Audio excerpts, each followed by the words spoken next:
Hi guys, thanks for stopping by the NSX experiment, and today, ta-da, new trunk struts. Stay tuned. So when I was initially doing some research on swapping out the trunk struts, I read that it was really hard to get this bottom piece off the bolt stud on the bottom. It's one of these bolts. It's got a round head on it, and this thing just swivels on the end. And that it was more of a pain in the butt than it was worth to separate these two because of this lock ring here.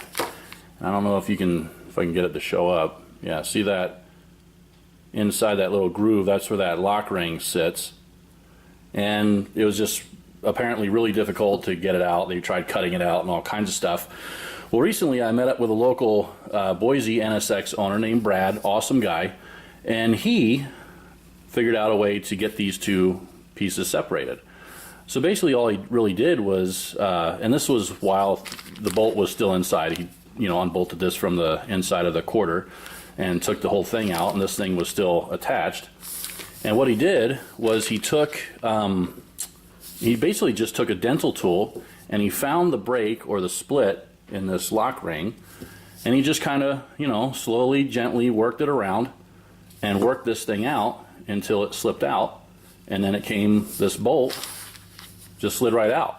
So you could reuse the old bolts instead of having to buy new ones, because these things, they're pretty proud of these. They're like, 20 bucks, 15, 20 bucks each. So that's 30 to 40 bucks right there, just these two cranking bolts. Lovely bolts indeed. However, if you don't really need them, you don't need to spend the money on them. So that being said, I was able to use my old bolts, and hopefully I'll be able to talk my dealer into taking these back, because they were kind of a special order thing. But I'm hoping they'll, hook me up and take them back. But we'll see. So anyway, the new ones actually came with this ring already inside, and they already had grease in the inside as well. So basically, you just re-screw the old bolts in, and then the new one just click right on top. The top side is just held in by a slide lock washer, so those were really easy to get on and off. This part was the real challenge though. But I'm going to show you some footage of Brad working his magic here in just a minute, and real happy with the new struts. They work like a charm. I'm not sure what I'm going to do with these old struts yet. I know there's a guy that everybody raves about up in Canada that recharges these things, so I may send these out to have them recharged, or I might just donate them to somebody that needs them and they can have them recharged. But I'll figure it out in a little bit. It's not like it's a pressing matter by any means. So yeah.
You can see the paint on the old bolts kind of got chewed up a little bit, but not a big deal. I'm going to clean that up with some Scotch-Brite, clean it up, and I've got some touch-up from the dealer so I can make that look a little better. Again, it's not a huge deal. It's in the trunk jam, and nobody else is really ever going to see it, but it's just for my own personal preference. And there she is, all done. One more project scratched off the list. Thanks for stopping by, guys. I appreciate you taking the time to watch. Check me out next week. Not sure what we're doing quite yet, but we'll have something done. Hope you guys are having a great week. Talk to you later.